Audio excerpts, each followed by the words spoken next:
On the news tonight, Governor Soludo calls on politicians to embrace peace, unity of purpose. Anambra Governor's wife, Mrs. Soludo, urges people affected by floods to hold on to hope.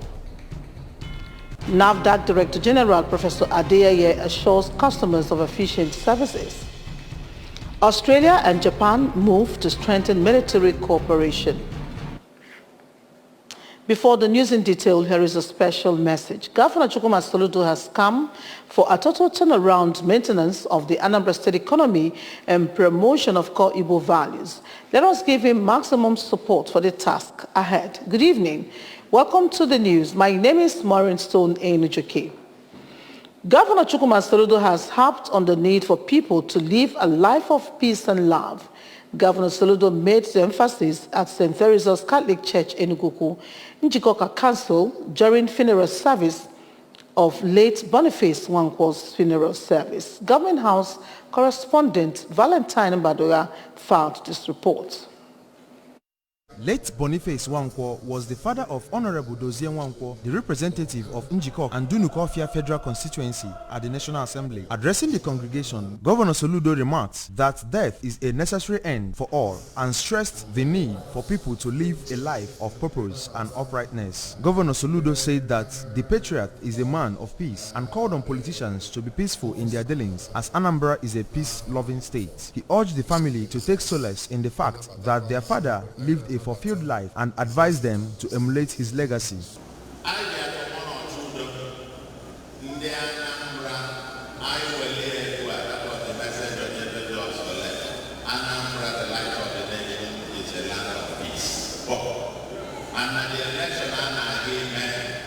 We must emulate Ojudo. That should be the message. Because that's no politicians all over this place. Ojudo is the spirit of Wife of the President, Aisha Buhari, joined the mass through Zoom, while the former Minister of Transportation, Rotimi Amechi, wife of the Anambra State Governor, Mrs. Nonye Soludo, immediate past Senator representing Anambra Central Senatorial District, Senator Vic Tume, among others, were present at the burial mass, presided over by the Catholic Bishop of Awka Diocese, Most Reverend Paulinus Ezokafo. Wife of the Governor of Anambra State, Mrs. Nonye Soludo, has urged those displaced by flood and taking shelter in different holding camps across Anambra State to hold on to hope and never allow the current predicament to defeat them. Mrs. Soludo stated this when she visited hundreds of people taking shelter at Unity Hall, Umweri, Anambra East local government area. Dan Ezigwe found the report.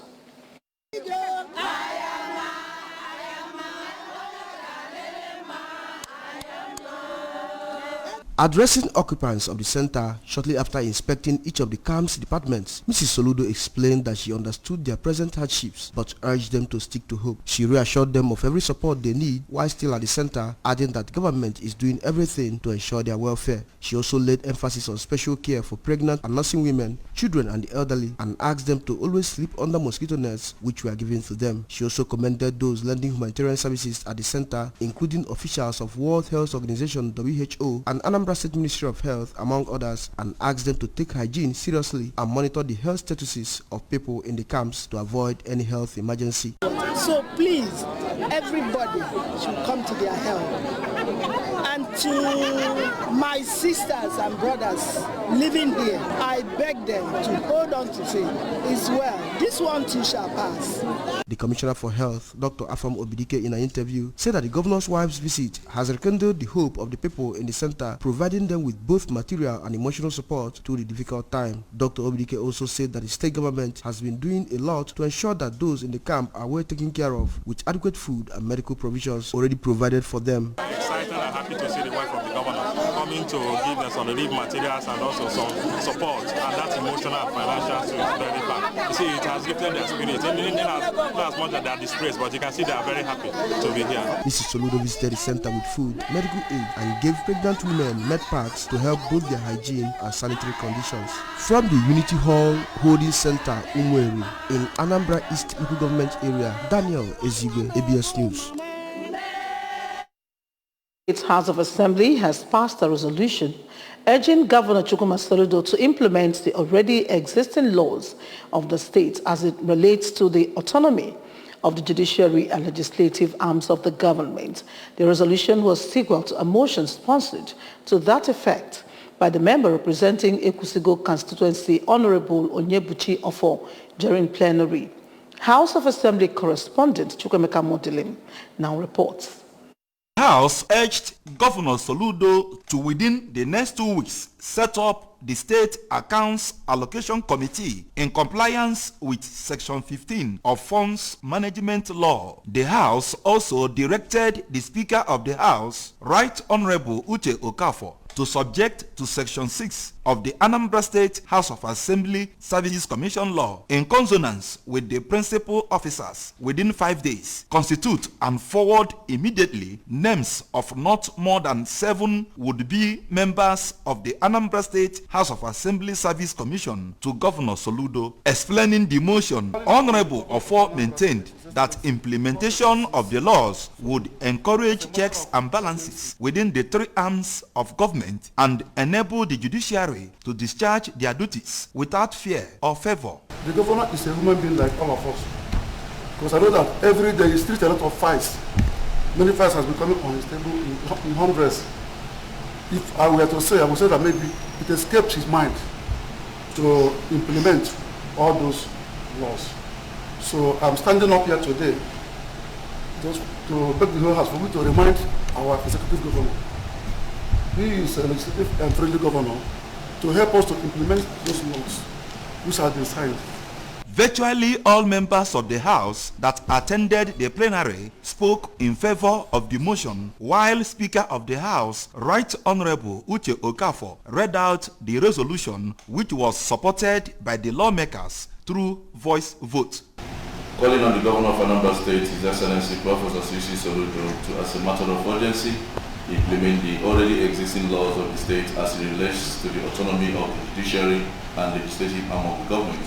The Anambra House of Assembly urges the Governor of Anambra State, Professor C.C. Soludo, to, within the next 2 weeks, set up the State Accounts Allocation Committee.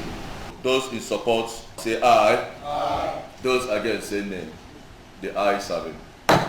Also at the plenary, the House passed another resolution urging Governor Soludo to cause for an action to redirect the flood entering Okpoko from Upper Iweka and Awada Obosi to River Niger and Idemili River, respectively. The House passed the resolution following a motion of urgent public importance sponsored to that effect by the member representing Obaruwon constituency, Honorable Nobu Igwe. The lawmaker lamented that the magnitude of flood surging into Okpoko from those areas caused a lot of damage to properties and even loss of lives, and has resulted in dumping of garbage into Okpoko, thereby constituting environmental hazard and spread of diseases. Adding that this menace could be stopped through proper desilting of the affected drainage channels. Once it rains, the entire flood from Awada Obosi and part of Opiweka and Fege in Onitsha South empties into Okpoko, destroying the natural setting of the environment. They dump a lot of garbage into the environment. We've lost lots of life to flooding. Once it rains, the entire place becomes submerged. We can't drive. From the State House of Assembly, it's been Chukwemeka Modilim, ABS News.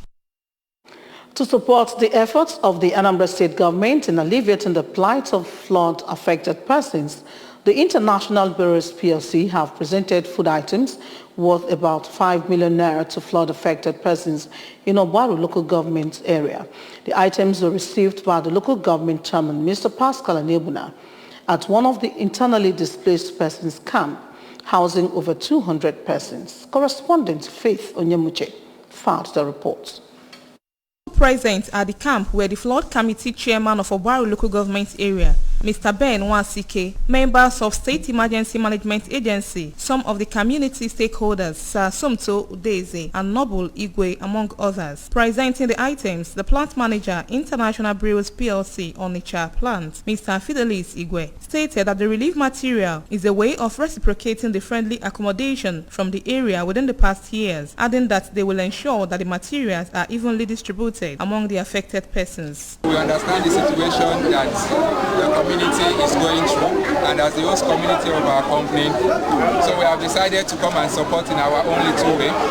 So we are handing over this little gift from International Breweries to the committee chairman for the flood.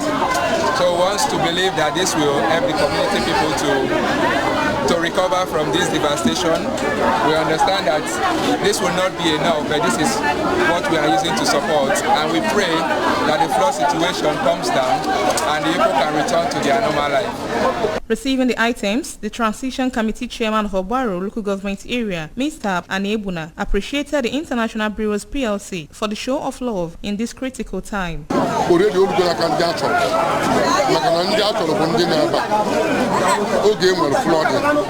Anambra State Government created building camps. And Bababuti government has been feeding them, provided shelter, clothing, beddings, and food for them. So these things that International Brewery brought has actually get to people it was meant for. Speaking to the ABS in an interview, the Corporate Affairs Manager of the International Brewers PLC, Onitsha, Mr. Damian Igwe, regretted the untold hardship experienced by the people as a result of the deluge which prompted their humanitarian visit to assist the people in their own capacity. We are working closely with the chairman of the Flood Committee, the local government chairman as well, and of course you can see other reps who are here. The Anambra State Assembly represents about 1 and 2 constituents. All of them are here, and I'm sure it's their constituents. With all of these people, I think I can confidently say that these items will get to. Some of the affected persons, Mrs. Patience Obidiegu and Ms. Chisom Enwetu, appreciated the International Brewers PLC for remembering them in their time of need and prayed for God's blessing on them. From Obaru, Faith Onyemuche, ABS News. The Director General, National Agency for Food, Drug Administration and Control, NAFDAC, Professor Mojisola Adeyeye, said customers are the agency's first priority and are always on its mind while making any decision. Adeyeye noted that there was need to take trade regulation to customers' doorsteps, as well as sensitization, saying that all the work cannot be done from Abuja or Lagos. The Director General, however, said that out of 7 state offices under construction, Kwara was the first to be completed and inaugurated. Others will be Osun, Ogun, Ebonyi, Kebbi, Sokoto, and Yobe. The acting chairman of NAFDAC, Dr. Muftau Yahaya, said that the agency had attained maturity level 3 in the World Health Organization Global Benchmarking Tools. Yahaya commended the Director General for her resource-oriented and environmental strive, which he said had given NAFDAC a seat among the world-recognized regulatory agencies. Australia and Japan have agreed to share more intelligence and deepen military cooperation in what is being seen as a security pact aimed at countering China's growing military presence in the Asian-Pacific region. Australian Prime Minister Anthony Albanese and his Japanese counterpart Fumio Kishida agreed to strengthen security ties at the annual Australian-Japan Leaders Meeting in the city of Perth, in their 4th summit since Albanese took office in May. The two leaders said the agreement would serve as a compass for security cooperation for the next decade. Kishida said he was resolved to examining all options required for national defense, including counter-strike capabilities, and he would ensure substantial increases to Japan's defense budget to achieve his aims. Moving on, Nigeria's Soccer Falcons will face co-host Australia, debutants Republic of Ireland, and Canada in next year's FIFA Women's World Cup after Saturday's draw brought the 4 teams together in Group B. Nigeria, the only African team and one of the few nations to have made it to every edition of the Global Showcase, were drawn in pot 4 ahead of the final draw as a result of its current FIFA ranking. In what is considered an open group, Nigeria would do well to get off to a good start against the CONCACAF team before keeping dates with Australia and Ireland. Nigeria's last meeting with Australia and the World Cup was in 2015, which ended in a 2-0 loss for the African side. The tournament, co-hosted by Australia and New Zealand, is built to kick off July 20 and continue until August 20, 2023. Remember, you can follow ABS from any part of the world by liking our Facebook page at ABS Radio Television Oka, subscribe to our YouTube page at ABS Television Oka, follow us on Instagram at ABS Radio TV, and log on to our website www.absradiotv.com. And now a recap of the main points before we go. Governor Soludo has called on politicians to embrace peace, unity of purpose. Anambra Governor's wife, Mrs. Soludo, has urged people affected by flood to hold on to hope. NAFDAC Director General Professor Adeyeye has assured customers of efficient services. Finally, from the foreign scene, Australia and Japan have moved to strengthen military cooperation. And here is a special message. Governor Chukwuma Soludo has come for a total turnaround maintenance of the Anambra State economy and promotion of core Igbo values. Let us give him maximum support for the task ahead. And that does it on the news for tonight. Thank you so much for watching. My name is Maureen Stone Enujoke. Kachifo.